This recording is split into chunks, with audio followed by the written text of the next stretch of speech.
प्रभू येशू ख्रिस्ताच्या अति थोर आणि मूलभर नावामध्ये सर्व उपस्थित बंधू बहिणींना प्रेमाचा सलाम.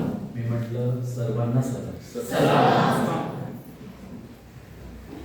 स्थानिक मंडळीचे आणि मंडळीतील वडिलांचे मनापासून आभार मानतो की आपण ही संधी मला दिली की आपल्या सर्वांच्या सहभागितेमध्ये आज वर्षाचा पहिला रविवार आणि या ठिकाणी आपणा समवेत असू शकतो. तुम्हा सर्वांना पाहून खूप आनंद होतो. प्रभू अशीच या मंडळीची अधिक वाढ करो आणि प्रभूच्या गौरवासाठी या ठिकाणी आपल्या सर्वांचा उपयोग करो.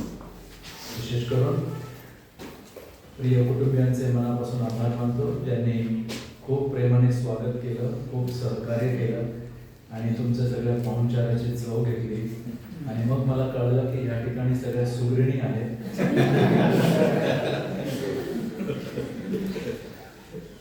आणि असं जेवण जर मिळालं आणि मिळत राहिलं तर मला वाटतं असे प्रचार सारखे बंधू सॉलोमन आणि बंधू मनोज आणि यांच्या कुटुंबियांचे आणि आपल्या सर्वांचे मनापासून आभार मानतो. प्रभू आपल्या सर्वांस विपुल आशीर्वाद देतो.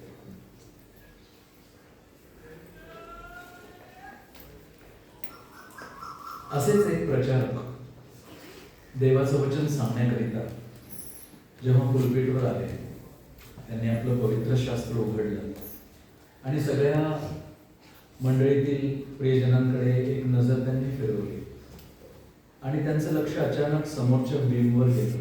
तिथे नाही, तिथे होतं एक मोठा बीम होता समोर आणि त्या बीमच्या ह्या बाजूला एक वाक्य विधान लिहिलेलं होतं आणि ते वाक्य असं होतं, म्हणजे जर ते ह्या बाजूला लिहिलं होतं ते फक्त प्रचारकाकरिता होतं, देवाच्या दासाकरिता होतं आणि तिथे असं लिहिलं होतं, धन्य ते प्रचारक जे छोटा संदेश देतात.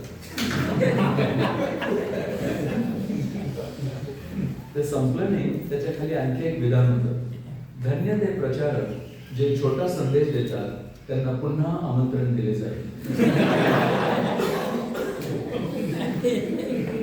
Blessed are the preacher who preach small messages, for they shall be invited again. असो प्रभू आपल्या सर्वांचं खरोखर सहाय्य करो.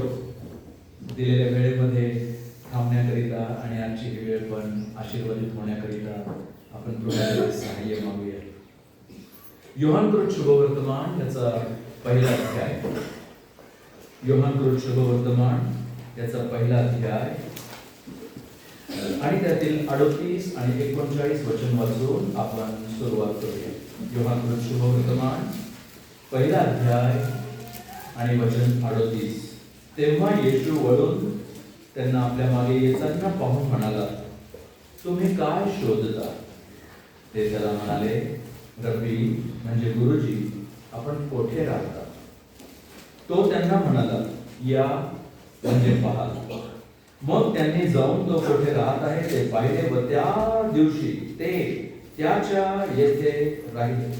तेव्हा सुमारे 10 तास होता. वाचलेले वचन प्रभू आपल्या सर्वांकरिता आशीर्वादाचे करून दे. योहानकृत शुभवर्तमानामध्ये आपण 7 घरांचा उल्लेख केलेला आढळतो. 7 घरांमध्ये प्रभू आणि त्यातून आपल्याला प्रभू येशू ख्रिस्ताचे 7 दर्शन होते आणि हे 7 दर्शन 7 आशीर्वाद आपल्या प्रत्येकाच्या कुटुंबात असण्याकरिता या 7 घरांचा अभ्यास फार सुरेख आहे, फार सुंदर आहे. या पहिल्या अध्यायामध्ये आपण त्याला सहभागितेच्या घरात पाहतो. दुसऱ्या अध्यायामध्ये आपण त्याला मेजवानीच्या घरात पाहतो. दुसरा अध्याय 16व्या वचनामध्ये आपण त्याला एका व्यापाराच्या घरामध्ये आपण पाहतो. त्या घराच्या बाबतीत 16व्या वचनामध्ये आपण वाचलं की त्याला बाजारपेठेचं घर म्हटलेलं असं त्या ठिकाणी म्हटलं आहे. 11वा अध्याय वाचला तर आपण त्याला शोकाच्या घरामध्ये पाहतो. 12वा अध्याय वाचला तर आपण त्याला आराधनेच्या घरामध्ये पाहतो. 13 ते 17 जर आपण अध्याय वाचले तर आपण त्याला सेवेच्या घरामध्ये पाहतो. आणि 19वा अध्याय वाचला तर आपण त्याला दर्शनाच्या घरामध्ये पाहतो. From the house of fellowship to the house of feasting, to the house of merchandise, house of mourning, house of worship, house of ministry, and then seventhly we have the house of preview. या 7 घरांमध्ये प्रभू त्याची 7 दर्शनं देत असलेलं आढळतं. यावेळी प्रभूच्या सहाय्याने आपण हाऊस ऑफ फीस्टिंग किंवा मेजवानीच्या घरातून काल महत्वाचे धडे शिकलो. 2 शोकाच्या घरामध्ये योहान 11 मध्ये आपण काही मोलाचे धडे शिकलो. आता आपलं लक्ष या वाचलेल्या वचनांमधून हाऊस ऑफ फेलोशिप, सहभागितेचे घर याकडे वेधून इच्छितो. आणि हे सहभागितेचं घर वचन 35 पासून तर वचन 42 पर्यंत आपल्या समोर दिलेलं आहे. आणि त्या परमेश्वराची सर्वात मोठी इच्छा आपल्या प्रत्येकाच्या बाबतीत ही आहे की आपण त्याच्या सहभागितेमध्ये असावं. योहानाचे पहिले पत्र, त्याचा पहिला अध्याय आणि त्यातील वचन 3 आणि 4 वाचलं तर योहान असं लिहून म्हणतो की आपली सहभागिता देवाबरोबर, पित्याबरोबर आणि त्याचा प्रिय पुत्र प्रभू येशू ख्रिस्त याच्याबरोबर आहे. आम्ही तुम्हाला हे पत्र यासाठी लिहितो की त्या सहभागितेचे तुम्ही पण सहभागी असावे, भागीदार असावे. ही परमेश्वराची मोठी इच्छा आहे. कारण आपण सर्वांनी पाप केले आणि त्याच्या गौरवाला उणे पडलो. त्या सहभागितेमधून आपण तुटलो, दूर केलं गेलो. म्हणून त्या सहभागितेत पुन्हा आणण्याकरिता देव असून तो मनुष्य झाला. आपल्यावरचं पाप आणि पापाचं वेतन मरण त्याने स्वतः आपल्या देहामध्ये सहन केलं. वधस्तंभावर त्याने आपला प्राण दिला, त्याला पुरण्यात आले आणि तिसऱ्या दिवशी तो मेलेल्यातून पुन्हा उठला. आणि तो प्रभू आज त्याच्या मंडळीची रचना करतो. मी आपली मंडळी रचीन आणि तिच्या पुढे अधोलोकाच्या द्वाराचे काहीच चालणार नाही. हे प्रभूचं विधान आहे. परंतु हे सांगत असताना आज सकाळी जे आपण सर्वजण इथे एकत्रित आणलेलो आहोत, आपल्यापैकी असं कोणी इथे बसलेलं आहे का की जे अजूनही प्रभूच्या संगतीमध्ये, सहभागितेमध्ये नाहीत? आपण येत आहात, आपण बसत आहात, आपण गात आहात, आपण देत आहात, आपण ऐकत आहात, परंतु अजूनही आपण सहभागितेपासून दूर असाल. अजूनही जर कोणाचं तारण झालं नसेल तर या सभेमधून हे निष्पन्न निघो, प्रभू मजपाप्यावर दया कर, माझ्या पापांची क्षमा कर. येशू ख्रिस्ताला मी आता डोक्यात नव्हे, कानात नव्हे, तोंडात नव्हे, गळ्यात नव्हे, तर माझ्या अंतःकरणात माझा प्रभू आणि माझा तारणारा म्हणून स्वीकारतो, स्वीकारते. प्रभू मला क्षमा कर, माझे तारण कर. ही सर्वात पहिली आणि मोठी बाब आपल्या जीवनात. आणि जर त्या प्रभूचा स्वीकार केला असेल, आपल्यामध्ये असं कोणी आहे का की ज्यांनी अजूनही बाप्तिस्म्याच्या द्वारे आज्ञेचं पालन केलेलं नाही, म्हणून स्थानिक मंडळीच्या सहभागितेमध्ये नाही? तर आपण जर खरोखर तारण झाला असेल, वेळ न दवडता उभं राहून आपली साक्ष देऊन म्हणावं, मी प्रभूला खरोखर अंतःकरणामध्ये माझा प्रभू म्हणून स्वीकारलेला आहे. माझं तारण मंडळीने कृपा करून माझ्या बाप्तिस्माची तरतूद करा. मी प्रभूची आज्ञा पालन करून प्रभू बरोबर संगती, सहभागितेचं जीवन जगू इच्छितो.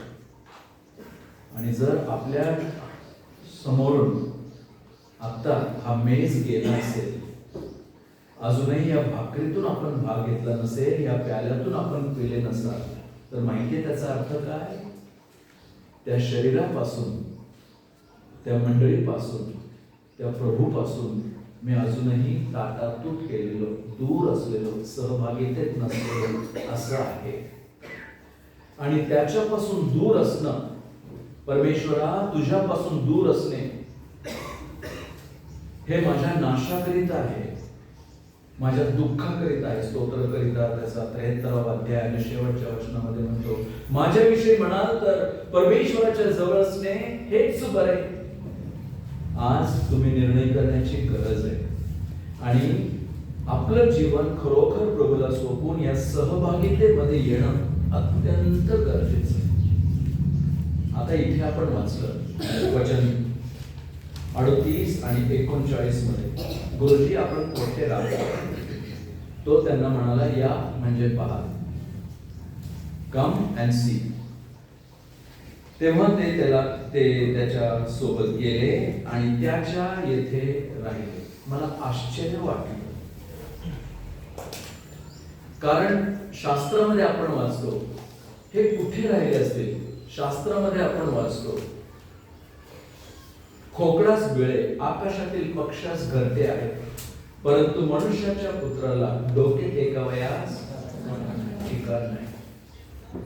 मग हे कुठे राहिले असते? त्याचा उल्लेख दिलेला नाही, म्हणून कल्पना करण्याची काही गरज नाही. उगीच आपलं डोकं लावून त्याबद्दल विचार करून इतर गोष्टी सांगण्यात वेळ न दवडता, जो आपल्याकरिता इतका शून्यवत झाला की त्याचं स्वतःचं राहण्याचं ठिकाण नसताना आज तुम्हाला मला कुटुंब म्हणून राहण्याकरिता या प्रभूने किती उत्तम ठिकाण दिलेलं आहे.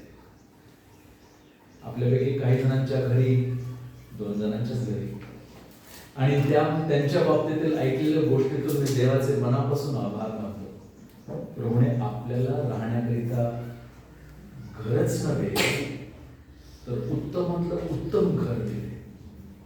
आता घर तर आहे, परंतु घरामध्ये जर ती सहभागिता नाही, घरामध्ये जर ती आपुलकी नाहीये, आदर नाहीये, प्रेम नाहीये, जिव्हाळा नाहीये, एकमेकांच्या बाबतीत कदर नाहीये आणि एकमेकांचं भय नाहीये, एकमेकांच्या बाबतीतील ज्या गोष्टी एका कुटुंबामध्ये दिसून यायला पाहिजे जर त्या नसतील, तर कृपा करून हा शास्त्रभाग लक्षपूर्वक ऐका.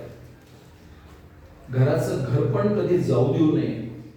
घराचं घरपण वडील, आई, मुलगा, मुलगी, सून, जावई कोण असतील, नातवंड आणि आपल्या संपर्कात आलेले हे सगळेजण तेव्हा प्रभूसाठी जिंकले जाऊ शकते, तेव्हा आपण प्रभूसाठी एक उत्तम साक्षीचं घर आणि कुटुंब होऊ शकू, जेव्हा आपलं स्वतःचं घर हे नीट, सरळ आणि व्यवस्थित असेल.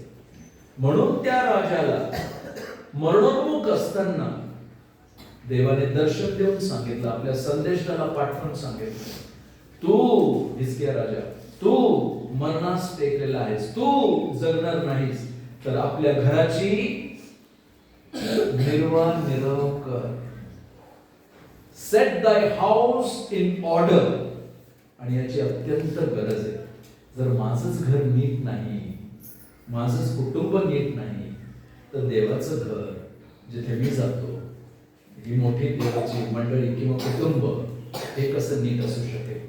म्हणून आज पहिल्यांदा या सहभागितेच्या घराकडे वळत असताना हा शास्त्रभाग मधून आपण या सहभागितेच्या बाबतीतील 7 बाबी या ठिकाणी पाहतो. उत्तम सहभागिता आपल्या कुटुंबात, उत्तम सहभागिता आपल्या कुटुंबाच्या द्वारे स्थानिक मंडळी असण्याकरिता त्या प्रभूने एवढे आपल्या जीवनात उपकार केले, याच्याकडे कधीही कानाडोळा करू नका किंवा दुर्लक्ष करू नका. आता ती आराधनेची वेळ होती, म्हणून जरी जास्त वेळ घेतला नसेल तरी पण सांगितलेल्या उदाहरणातून त्या प्रभूची मोठी कृपा जी आपल्यावर झाली आहे, प्रियांनो, ती कधी विसरू नका. जेव्हा त्याने आपले हात आपल्याकरिता उजवे डावे केले, कृपेचा हात आपल्यावर ठेवला आणि क्रोधाचा हात आपल्या पुत्रावर टाकला, मला जेव्हा आश्चर्य वाटतं, कारण स्वर्ग एकदा नव्हे, दोनदा नव्हे, 3 वेळा उघडला आणि प्रत्येक वेळी आकाशातून वाणी झाली, हा माझा परमप्रिय पुत्र, याच्याविषयी मी संतुष्ट आहे. जर तोच स्वर्ग आपल्या बाबतीत उघडला असता तर उत्पत्ती 6चं विधान आपल्याकरिता लागू झालं असतं. मनुष्यांचे मन त्यांच्या लहानपणापासून, जन्मल्यापासून परमेश्वराच्या विरोधात असलेलं, यांच्या बाबतीत माझा जीव कंटाळलेला आहे. आपलं जीवन ते होतं आणि म्हणून त्यांच्याकरिता तर मोठा जलप्रलय येऊन ते सगळं संपुष्टात आणलं. माझ्या प्रियांनो, जे आपण कशाच्या लायकीचे पात्रतेचे नव्हतो ते आपल्याकरिता तो जो प्रिय पुत्र त्याला संतुष्ट करणारा असा होता, आपल्याकरिता क्रोधाचं पात्र होऊन आपल्या ऐवजीचं वधस्तंभावर मरण तो पत्करून दुःख सहनाच्या अनुभवातून गेला. कारण जेव्हा मी वाचतो तेव्हा मला आश्चर्य वाटतं, कालवरीच्या वधस्तंभावर आपला प्राण देत असताना विशेष करून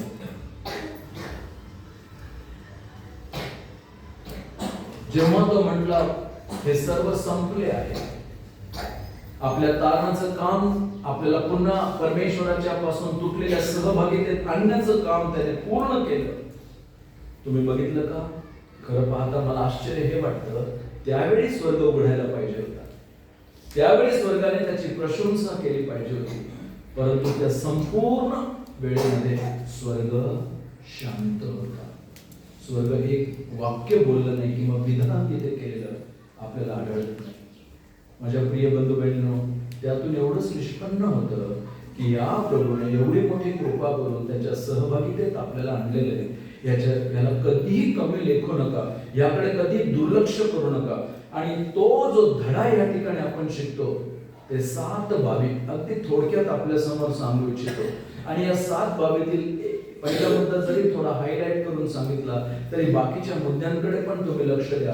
प्रभूच्या सहभागितेमध्ये मी आणि माझं कुटुंब असणं म्हणजे काय, या सहभागितेचं जीवन जगणं म्हणजे काय, त्यातील सर्वात पहिली गोष्ट वचन 35 मध्ये आपण वाचतो. त्यानंतर दुसऱ्या दिवशी योहान आपल्या शिष्यातील दोघांसह पुन्हा उभा असता येशूला जाताना पाहून नव्हे न्याहाळून पाहून म्हणाला, हा पहा देवाचा कोकरा. 29व्या वचनामध्ये पण तो अगोदर बोलला होता आणि पुन्हा तो आता 36व्या वचनामध्ये बोलत आहे. आणि जेव्हा तो येशू ख्रिस्ताकडे बोट दाखवून म्हणतोय, हा पहा जगाचे पाप हरण करणारा देवाचा कोकरा, तेव्हा काय घडलं माहितीये? त्याचं ते विधान ऐकून पुढे वाचतो आपण. त्याचे हे म्हणणे त्या दोघा शिष्यांनी ऐकले. बाप्तिस्मा करणाऱ्या योहानाचे अनेक शिष्य होते. या सगळ्यांनी ते विधान ऐकलं, परंतु अनेकांनी ऐकून न ऐकल्यासारखं केलं किंवा एका कानाने ऐकून दुसऱ्या कानाने सोडलं. परंतु या दोघांच्या बाबतीत असं म्हटलं आहे, या दोघा शिष्यांनी ते विधान ऐकलं, म्हणजे खरोखर ऐकलं, कान देऊन ऐकलं. आणि आज त्याची अगदी नितांत पहिली क्वालिटी, पहिलं लक्षण आपल्याला शिकायला मिळतं. प्रभूच्या बरोबरच्या सहभागितेमध्ये पुढे जात असताना पहिली गरज कोणती असेल तर ती ही, that we should be good listener. आपण चांगलं ऐकणारे असे असायला पाहिजे. त्यांनी ते चांगलं ऐकलं म्हणून बाप्तिस्मा करणाऱ्या योहानाला सोडलं आणि ते प्रभूच्या त्या सहभागितेच्या अनुभवामध्ये ते आलेले आपल्याला आढळते. सर्वात पहिली गोष्ट आज अत्यंत कोणती गरजेची असेल तर तुम्ही आणि मी चांगले ऐकणारे असावे. that we should be good listener. जेव्हा आपण ते म्हणतो तेव्हा म्हणूनच देवाने आपल्याला 2 तोंड आणि 1 कान दिले, नाही का? 2 तोंड आणि 1 कान दिले. जर हो म्हटला तर सकाळचा नाश्ता हेवी होता. प्रभूने मुद्दाम आपल्याला जर 2 तोंड आणि 1 कान दिला असतं तर भयंकर झालं असतं ना. प्रभूने मुद्दाम आपल्याला 1 तोंड आणि 2 कान दिले. त्याचा अर्थ काय माहितीये? त्याचा सरळ अर्थ हा, जितकं बोलतो त्याच्या दुप्पट आपण ऐकणारे असावे. म्हणून याकोब म्हणतो, आपण बोलण्यास धीमे आणि ऐकण्यास तत्पर असे असावे. माझ्या प्रिय बंधू बहिणींनो, हे देवाचं वचन ऐकणं अत्यंत महत्वाचं, सर्वात महत्वाचं. कारण जर पवित्र शास्त्रातील काही वचनं मी आपल्या समोर सांगितली तर तुम्हाला पण आश्चर्य वाटेल. आणि तिथे असं म्हटलं आहे, जर नीतिसूत्रे त्याचा 28वा अध्याय आणि 9वं वचन वाचलं तर तिथे असं म्हटलं आहे, प्रोव्हर्ब्स 28:9, नीतिसूत्रे 28 आणि 9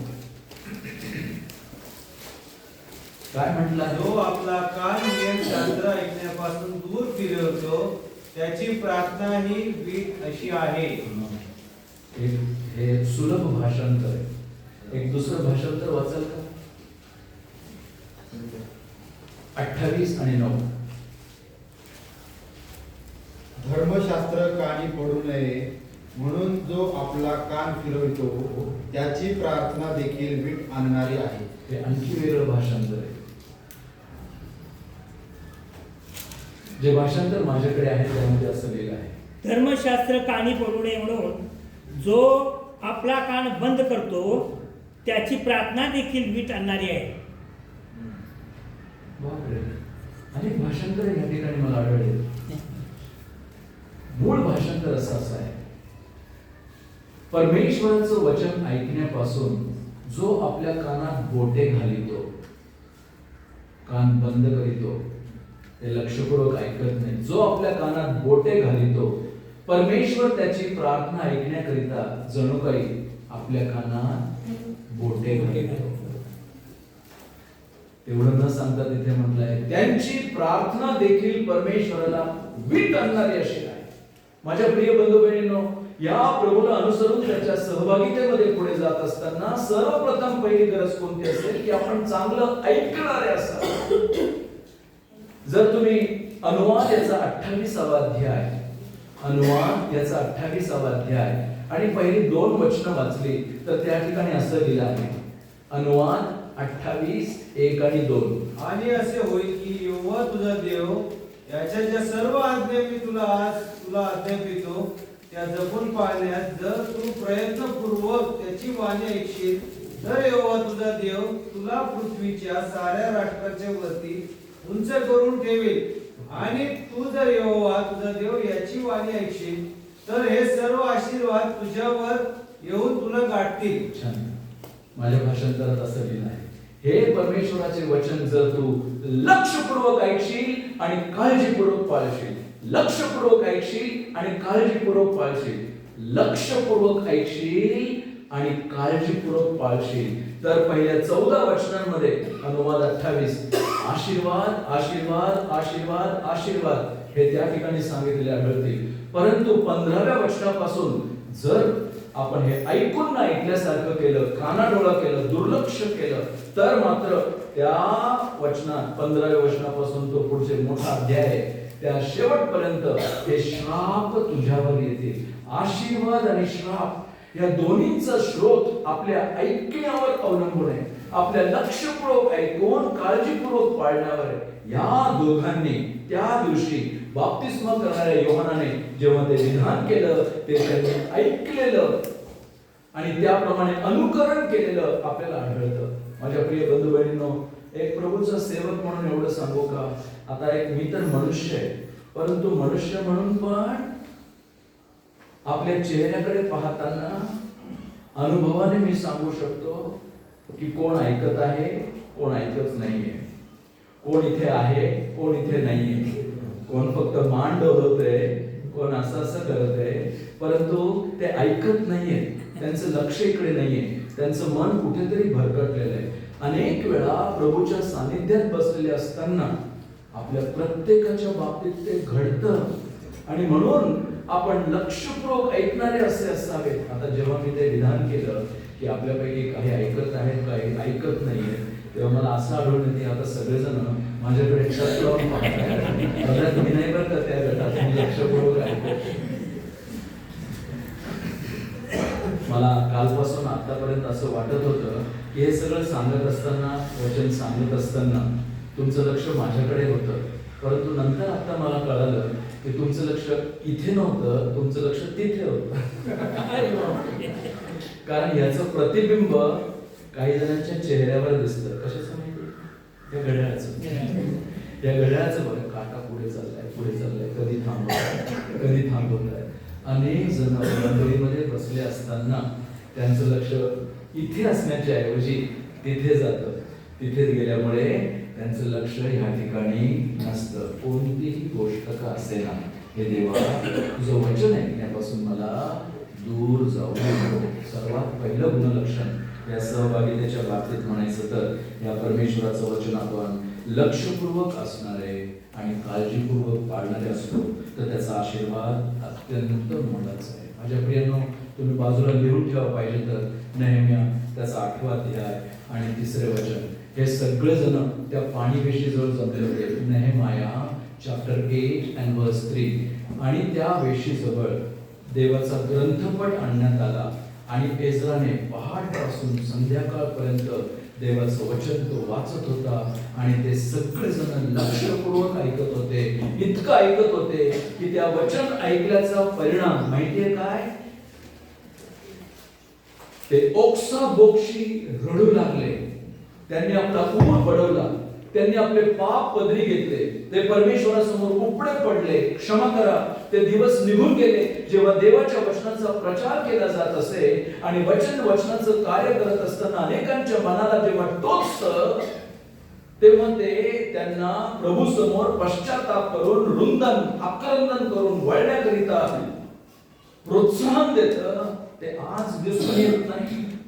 आज अनेक मन कठीण झालेले आणि म्हणून ते तसंच पकडून अरे ऐकलंय ठीक आहे काही हरकत नाही मला माहिती आहे थांब आता नको नंतर करू हे तुझ्यासाठी नाहीये. ते बोलणारे बोलतात तो संदेश आहे त्यांचं काम आहे. हे तुझ्यासाठी नाही. तू फार चांगला आहेस तू फार चांगली आहेस ऐकू नको लक्ष देऊ नको तू जे करतोयस ते बरोबर आहे असं त्या पापामध्ये पुढे जाणारा कोणी तरुणी असेल कोणी भाऊ बहीण असेल तर आज आपले मन परमेश्वराचं वचन ऐकण्यापासून कठीण करू नका. प्रभू आपल्या प्रत्येकाचं सहाय्य करू. आता इथे बघा या 7 गुणलक्षणांना फक्त बोलून मी पुढे जातो आणि हे 7 लक्षण आपल्या जीवनात त्या सहभागितेमध्ये असण्याकरिता अत्यंत गरजेचे. 1 दे वर गुड लिसनर्स. ते चांगलं ऐकणारे होते. 2 दे वर गुड फॉलोवर्स. 37व वचन त्यांनी ते वचन ऐकले एवढंच नव्हे तर ऐकलेल्या वचनाप्रमाणे त्यांनी त्याचे अनुकरण केले व ते येशूच्या मागोमाग निघाले. They were not only good listeners but they were good followers. आज अनेक जण ऐकत आहेत आणि ऐकल्याचा परिणाम जर त्यांच्या जीवनातून दिसून येत नाही म्हणजे प्रभूला जर ते अनुसरत नाही. बघा तिथे ते कोणाला अनुसरले? प्रभू येशू ख्रिस्ताला अनुसरले. ते येशूच्या मागोमाग गेले. माझ्या प्रियांनो क्षमा करा आज अनेक जण ख्रिस्ती म्हटलेले पण माहितीये काय प्रभू येशू ख्रिस्ताच्या मागे जाण्याच्या ऐवजी काही जण प्रचारकाच्या मागे काही जण संस्थांच्या मागे काही जण वेगवेगळ्या सेवांच्या मागे जात असलेले आपल्याला आढळते. परंतु आपलं या कोणाच्याही मागे जाणं हे आपला मार्ग भ्रष्ट करणारे असू नये म्हणून आपण प्रभू येशू ख्रिस्ताच्या मागे जाणारे जर असलो तर आपल्या जीवनात कधीही चूक होणार नाही. हा प्रचारक पडला तर तुम्ही पडून जाल. ती संस्था पडली तर तुम्ही पडून जाल. ती सेवा पडली तर तुम्ही पडून जाल.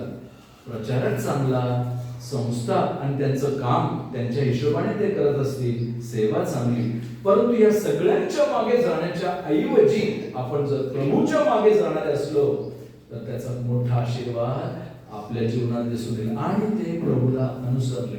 तुम्ही कोणाला अनुसरून चाललेले आहात? प्रभूला अनुसरून चाललेला व्यक्ती कधीही धोक्यात पडणार नाही. आणि म्हणून 1 योहान 2रा अध्याय 6व्या वचनामध्ये म्हटलं आहे जर तुम्ही म्हणता की तुम्ही प्रभूमध्ये आहात 1 जॉन चॅप्टर 2 वर्स 6 1 योहान 2 आणि 6 तर तुम्ही जसा तो चालला तसे स्वतः चालले पाहिजे. If you say you abide in him, you ought to walk in the way in which he walked. प्रभूला अनुसरणारे, प्रभूच्या पावलावर पाऊल ठेवून चालणारे आणि प्रभूच्या त्या चालण्याच्या, प्रभूच्या मागोमाग जाण्याचा आशीर्वाद प्रभू तुमच्या आणि माझ्या जीवनात पण देतो. ऐकलं का? योहान शुभवर्तमान 6वा अध्याय. अनेक लोक प्रभूच्या मागे जात होते. काही जण पोटाकडे त्याच्या मागे गेलं तर कधी कोणी भुकेला राहणार नाही. का बरं? तो 5 भाकरी घेऊन 5,000 खाऊ घालू शकतो है ना. तो ते म्हणे उजवीकडे जाळे टाका आणि माशांचा रोलका मिळू शकतो. त्याच्या मागे जाणाऱ्यांना काही कमी पडणार नाही. काही जण पोटासाठी जातात काही जण आजारात बरा होण्यासाठी जातात, काही जण आपल्या जीवनात देवापासून काही मिळण्यासाठी जातात. प्रत्येकाच्या जाण्याचा हेतू उद्देश वेगळा असतो. आणि मला हे सांगू द्या, जे कोणी ज्या कोणत्या उद्देशाने प्रभूच्या मागे गेले ते त्यांचे उद्देश प्रभूने त्यांच्या जीवनात पूर्ण केले. कोणी बरं होण्याकरिता गेला तर ते बरे झाले, कोणी भुकेकरिता गेले तर ते तृप्त झाले, कोणी इतर काही गोष्टी प्राप्त करण्याकरिता गेले तर त्यांना तो आशीर्वाद मिळाला. पण मला हे सांगायचं आहे, पोट भरून अनंत काळाच्या नरकात जाणं बरं, आजार बरा होऊन प्रभूपासून ताटातूट केलेल्या ठिकाणी जाणं बरं? या सगळ्या आशीर्वादांना आपल्या जीवनात शारीरिक भौतिक आशीर्वादांना घेऊन त्या प्रभूच्या मोठ्या आशीर्वादाला मुकणं हे बरं, की खरोखर हे नाही मिळालं तरी चालेल, मी प्रभूला आत्मिक गोष्टींसाठी अनुसरेन. आणि ते आपलं लक्षण असावं, त्या प्रभूच्या मागे जाणारे. माहिती काय म्हटलंय? याचं बोलणं फार कठीण आहे, याचं शिक्षण फार कडक आहे. हे कोण आपल्या जीवनात लागू करू शकेल? आम्ही याच्या मागे जाऊ शकत नाही. म्हणून अनेकांनी त्याच्या मागे त्याला अनुसरण्याचे सोडले. तेव्हा त्याने आपल्या शिष्यांकडे वळून त्यांना प्रश्न केला, तुम्हीही मला सोडून जाणार काय? Will you also leave me? Will you also forsake me? तेव्हा पेत्र काय म्हटलं माहितीये? गुरुजी, आम्ही आपल्याला सोडून कुठे जाणार? कारण आपणाजवळ जीवनाची वचने आहे. Whither shall we go, Lord? For thou hast the words of eternal life. ह्या कल्पनेप्रत आपण आलाय का? प्रभू, माझा आजार बरा नाही झाला तरी चालेल, माझ्या समस्या कुटुंबात राहिल्या तरी चालतील, प्रभू या सगळ्या गोष्टी कशा का असेना, मी तुला अनुसरण्याचे सोडणार नाही. तुम्हाला माहितीये, काल ते आपल्या बरोबर इथे होते, ते आज नाहीये. का बरं माहितीये? कारण ते प्रभू बद्दल त्याला अनुसरण्यामध्ये अडखळले. अरे एवढी प्रार्थना केली, एवढं शास्त्र वाचलं, एवढं मंडळीत जात होतो, आम्ही सगळे कुटुंब सगळं करत होतो, परंतु जे पाहिजे तेच मिळत नव्हतं. तर काय फायदा या प्रभूला अनुसरण्यामध्ये? काय फायदा त्या प्रार्थनेला जाण्यामध्ये? म्हणून अनेक जण अडखळलेले आणि प्रभू आणि संगती सहभागितेपासून दूर गेलेले आपल्याला आढळतात. दुःखाची गोष्ट आहे. या प्रभूला मागे जाण्याचा उद्देश या भौतिक गोष्टी नसून आत्मिक गोष्टींचे ठेवून पहा. या दोघांच्या जीवनात जो आशीर्वाद मिळाला तो आपल्याही जीवनात मिळेल. एक, they were good listeners. दोन, they were good followers. एक, ते चांगलं ऐकणारे होते. दोन, ते चांगलं अनुकरण करणारे होते. तीन, they were good seeker. बघा बरं, ते चांगलं शोधणारे होते. 38 वचन. तेव्हा येशू वळून त्यांना आपल्या मागे येताना पाहून म्हणाला, तुम्ही काय शोधता? म्हणजे काय माहितीये ताई भाऊ, या प्रभूला लक्षपूर्वक ऐकून अनुकरण करणारे उगीच मागे मागे चाललेले नव्हते. सगळे चालले, आम्ही चाललो. ज्याप्रमाणे पाण्याचा प्रवाह एका दिशेने जातो, तुम्ही त्या प्रवाहात असला, आपोआप आपण त्या ठिकाणी जाऊ. मुंबईला गेला, मुंबईच्या लोकल ट्रेन मध्ये कधी प्रवास केलाय? त्याचा अनुभव काय माहितीये? अनुभव असा आपल्यासारख्यांना फार कठीण आहे, मला पण फार कठीण आहे. तुम्ही फक्त त्या दरवाजाजवळ तिथे उभे राहिले तर बस आहे. कधी तुम्ही आत जाल तुम्हाला कळणार नाही, आणि बाहेर यायचं असेल तर कधी तुम्ही बाहेर याल तुम्हाला कळणार नाही. तो घोळका आत घेऊन जाईल, तो घोळका आपल्याला बाहेर घेऊन जाईल. माझ्या प्रिय बंधू बहिणींनो, या प्रभूच्या मागे जाण्यामागे कसं जाणार प्रभू पाहू इच्छितो माहिती का? ते काहीतरी शोधत आहे, काहीतरी नवीन मिळावं, काहीतरी नवीन ऐकावं, काहीतरी नवीन सापडावं.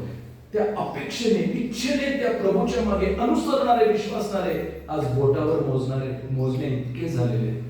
उगीच जायचं म्हणून जायचं, मंडळीत बसायचं म्हणून बसायचं, कौटुंबिक जीवनामध्ये या गोष्टी करायच्या म्हणून करायच्या. तसं नकोय. मग काय हवंय? त्या प्रभूला अनुसरून पुढे जात असताना I should be a good Sikar. मला काय नवीन मिळेल, काय अधिक मिळेल, काय चांगलं मिळेल, आणि जणू काय त्या शोधण्याचा वेद मनात असलेला व्यक्ती माहितीये काय? तो नेहमी या सगळ्या गोष्टी नमूद करेल, तो लक्षपूर्वक ऐकेल. त्यांच्या चेहऱ्यावरून दिसून येतं की खरोखर काहीतरी शोधत आहे.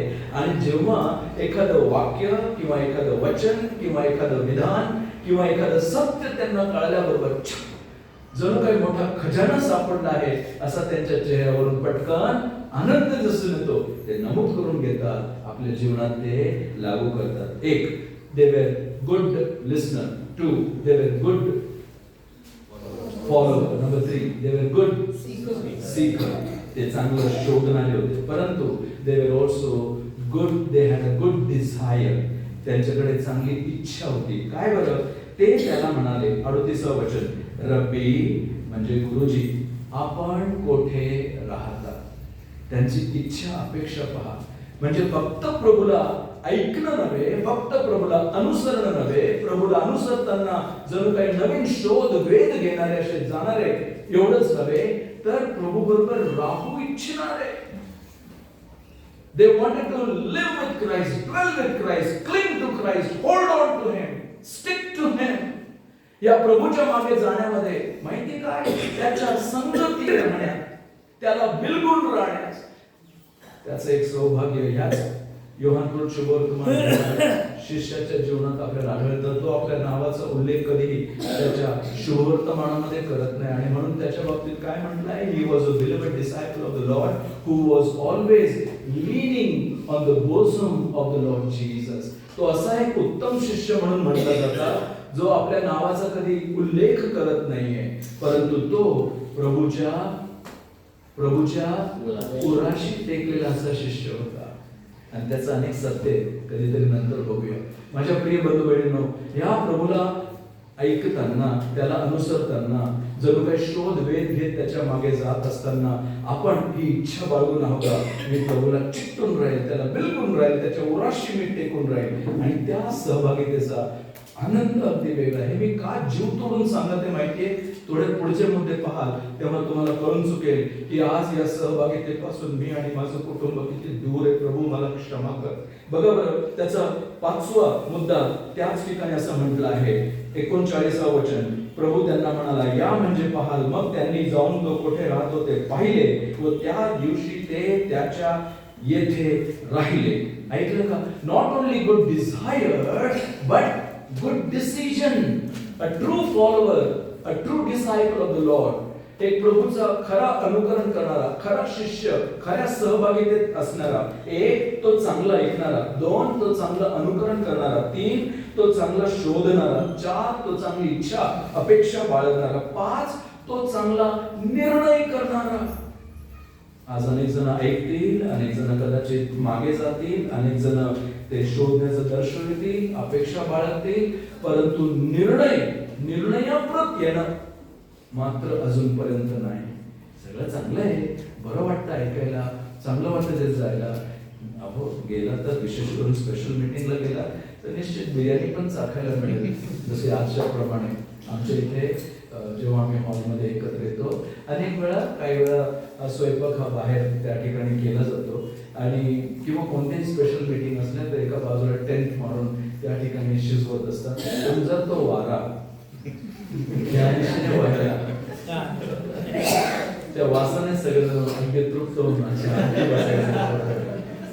किती बरं वाटतं. आज पण तुम्ही किती निश्चिंत बसलेले आहात, घरी जाऊन स्वयंपाक करायचा आणि सकाळची धावपळ पण नव्हती. धन्यवाद.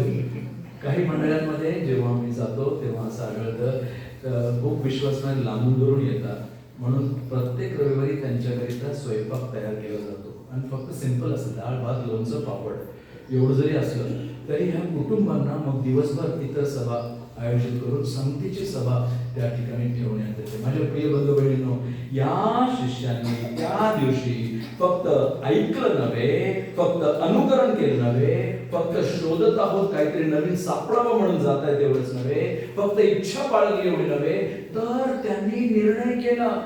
माझ्या प्रिय भावा, तू आज निर्णय करणार का? बहिणी, तू निर्णय करणार का? When are you going to decide that you will be in fellowship with the Lord? प्रभू बरोबर, प्रभूच्या लोकांबरोबर मी आणि माझे घराणे, माझं कुटुंब त्याला संगती चिकटून बिलकुल संगतीत पुढे राहू. या समयामध्ये आपण आज जगत आहोत. आजचा जो हा काळ आहे, माहिती हा कोणता काळ आहे? याला गळून पडण्याचा काळ म्हणतात, पतन होण्याचा काळ म्हणतात. म्हणून जो कोणी म्हणतो की मी स्थिर उभा आहे त्याने सावध असावे की तो पडू नये. हा पडण्याचा गळण्याचा समय, पतन होण्याचा समय आहे. चांगले चांगले विश्वासणारे, चांगले चांगले वडीलजन, चांगले चांगले सेवा माझ्या बरोबर, ज्यांच्या बरोबर मला सेवा करण्याची संधी मिळाली. माझ्या प्रियांनो, आज अनेक जण पडत आहेत, गळत आहेत. अशा ह्या गळण्याच्या समयामध्ये तुम्ही निर्णय करणार का? माझ्या जीवनात काही हो, मी प्रभूला, मंडळीला धरून पुढे जाणारा, माझ्या कुटुंबासमोर प्रभूची इच्छा आपल्या जीवनातून पूर्ण करणारा असेल. 1 good listener, 2 good follower, 3 good seeker, 4 good desire, 5 good decision. Look at verse 41, 41 वचन पहा. त्या ठिकाणी म्हटले गुड विटनेस, चांगली साक्ष देणारा. त्याला त्याचा सख्खा भाऊ म्हणजे अंद्रियाला शिमोन पहिल्याने भेटला, तेव्हा तो त्याला म्हणाला, मसीहा म्हणजे ख्रिस्त आम्हाला सापडला आहे. Good witness. या प्रभूला ऐकून, अनुकरण करून, चांगली इच्छा बाळगून, शोधत त्याच्या मागे पुढे जात असून निर्णय करण्याच्या जीवनातून काय निष्पन्न दिसून येईल माहिती का? तो साक्ष देणारा असेल, ती साक्ष देणारी असते. आणि त्यांच्या साक्षीच्या जीवनामुळे अनेक जण कुठून सुरुवात आहे? बाहेरून नव्हे, त्यांच्या घरातून सुरुवात आहे, त्यांच्या कुटुंबातून सुरुवात आहे. आज दुःखदरित्या पती इथे आहे तर पत्नी नाहीये, पत्नी इथे आहे तर पती नाहीये, आई वडील इथे आहेत तर मुलगा मुलगी नाहीये, मुलगा मुलगी आहे तर आई वडील नाहीये. अशी परिस्थिती अनेक कुटुंबांमध्ये आहे. परंतु प्रभूने अभिवचन दिलं आहे, प्रभू येशू ख्रिस्तावर विश्वास ठेव म्हणजे तुझे आणि तुझ्या घराण्याचे तारण होईल. प्रभू माझ्या जीवनात ते कर, माझ्या कुटुंबात तू कर, आणि तो निश्चित करेल. आणि तो तेव्हा करेल जेव्हा या पहिल्या 5 गोष्टी माझ्या जीवनात सरळ असतील, तेव्हा ही 6वी साक्षीची विटनेसिंग बरोबर दिसून येईल. घरातील लेकरांना माहिती आई पप्पा मंडळीत कसे आहेत आणि घरात कसे आहेत. घरातील पत्नीला माहिती आहे पती मंडळीत कसा आहे आणि घरी कसा आहे. सगळं वेगळं आहे. देवाच्या दासाने सांगताना असं म्हटलं, जेव्हा ते मंडळीत गेले होते आणि त्या मंडळीतील ते सेवक किंवा त्या मंडळीतील ते वडील उभं राहून जेव्हा देवाचं वचन सांगत होते, अगदी आवेशाने, जोमाने वचनाची फोड करून, तेव्हा त्यांची पत्नी तिकडे बसलेली होती. त्या सेवकाची पत्नी तिकडे बसलेली होती आणि सेवकाच्या पत्नीच्या जवळ एक बहीण बसलेली होती. आणि ती बहीण हळूच कानात म्हणाली, अहो काय, जेव्हा कधी तुमचे पती पुलपीटवरून वचनाची फोड करून संदेश देताना किती चांगलं वाटतं. जणू काही त्यांचा चेहरा देवदूतासारखा दिसून येतो. देवदूत जणू आपल्याशी बोलत आहे. ती बहीण सेवकाची पत्नी हळूच तिला कानात म्हटली, अगदी बरोबर ग, हो ना, जेव्हा ते पुलपीटवर असतात तेव्हा ते दूत असतात, परंतु घरी येऊन बघ ते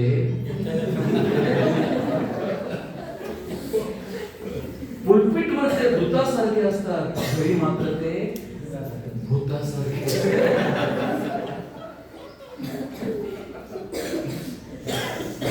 खूप आनंद झाला.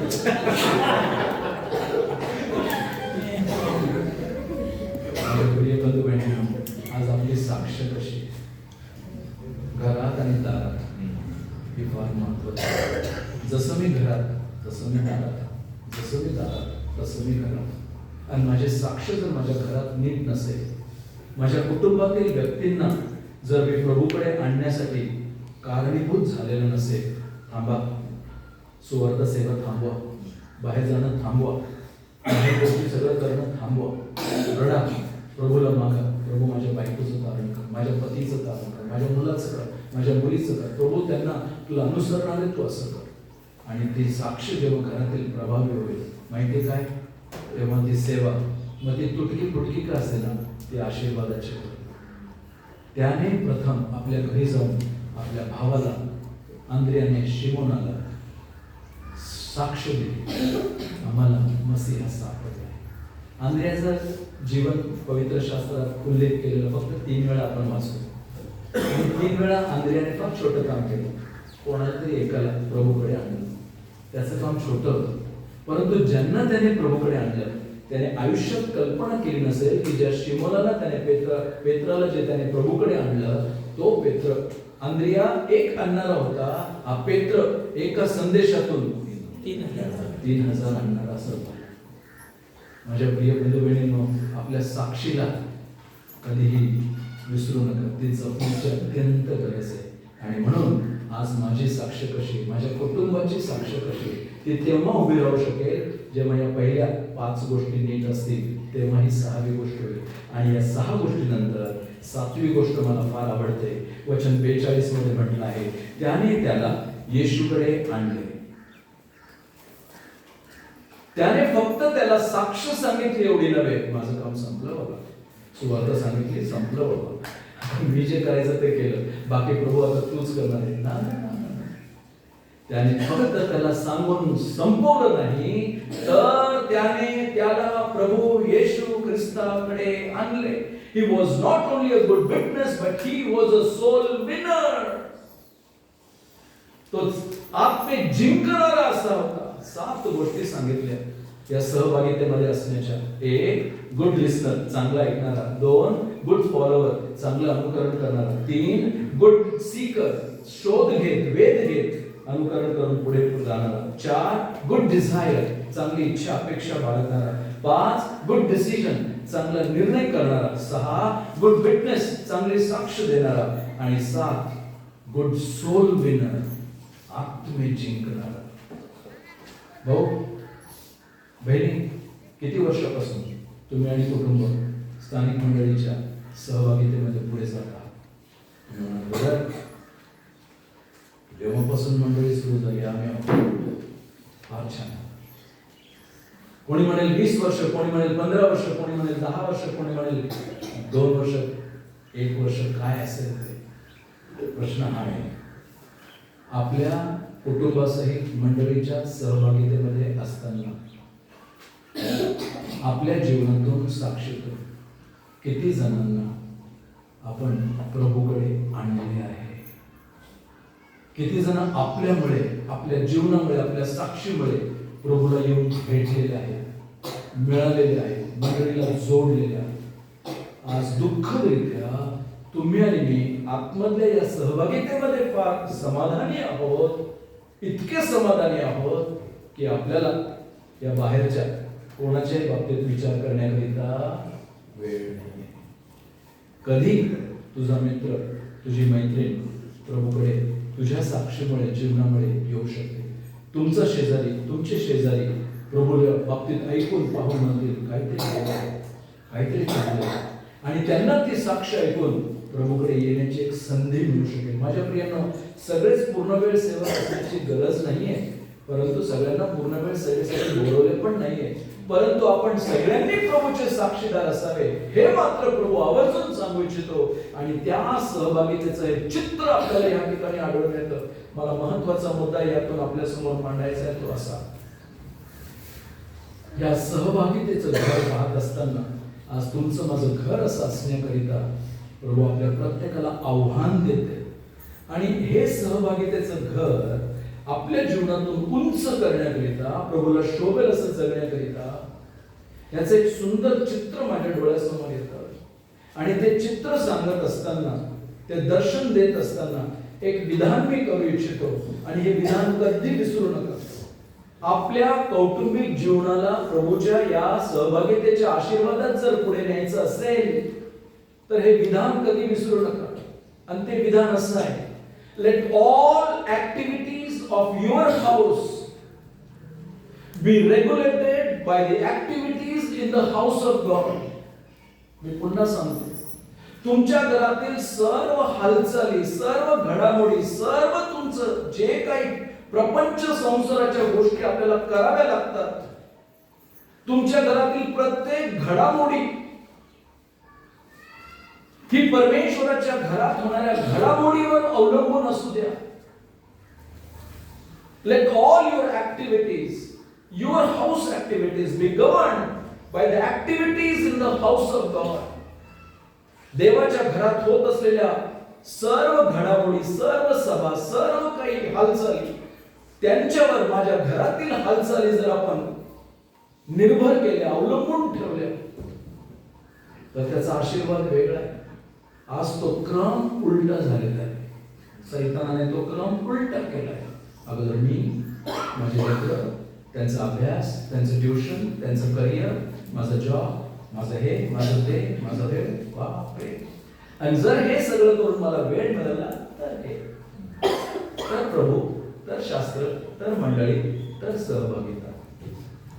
हा क्रम ज्यांच्या जीवनात, ज्या कुटुंबात उलटा झाला, तिथे परमेश्वराचे आशीर्वाद पण उलटे झालेले समजून घ्या. याचं उत्तम उदाहरण सांगू इच्छितो, आणि ते उदाहरण इथे आपल्याला आढळतं. जेव्हा परमेश्वराने मोशेला निवास मंडप बांधण्यास सांगितलं. निवास मंडप मोशेने परमेश्वराने सांगितल्याप्रमाणे निवास मंडप बांधला, आणि सर्व इस्रायल लोकांना, सर्व 12 वंशांना त्या निवास मंडपाच्या पूर्वेकडे, पश्चिमेकडे, उत्तरेकडे आणि दक्षिणेकडे त्यांचे तंबू ठोकण्यास सांगितले. कोणत्या कोणत्या वंशाने कोणत्या कोणत्या दिशेला त्यांचे तंबू ठोकायचे ते पण लिहून दिलेले आहे. ते चित्र जर डोळ्यासमोर आणलं तर अगदी सुंदर आहे. तिथे असं आढळतं की हा निवास मंडप जर असेल तर या पूर्वेला 3 वंश, पश्चिमेला 3, उत्तरेला 3 आणि दक्षिणेला 3 असे हे सगळे निवास मंडप आणि इस्रायल लोकांचे तंबू ठोकलेले आपल्याला आढळतात.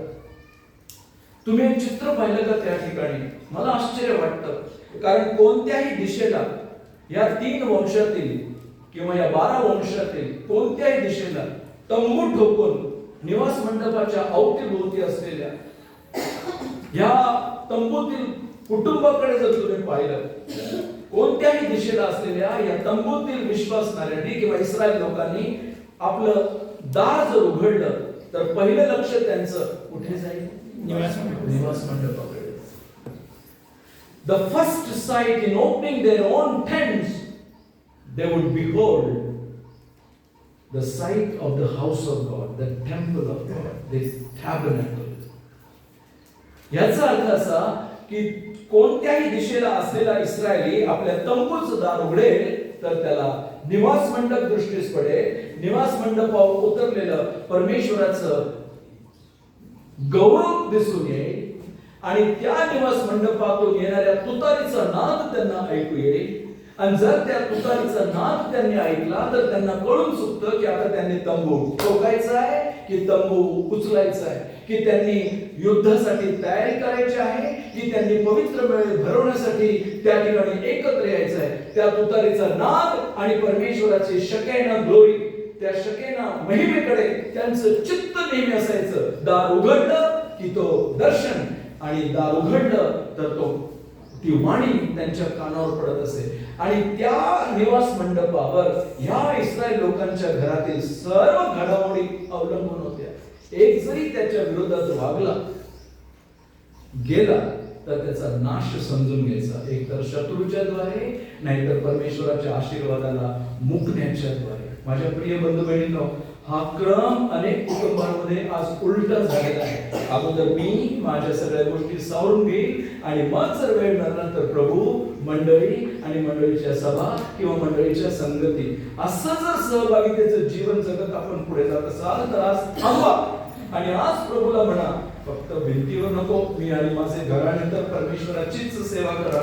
परंतु तो प्रभू पाहतो, तू बोलतोय आणि तू करतो एक. तुझ्या बोलण्यात आणि तुझ्या वागण्यात मला तफावत आढळून येते. तुम्ही एवढं करून तर पहा, मी गॅरंटी देतो तुम्हाला.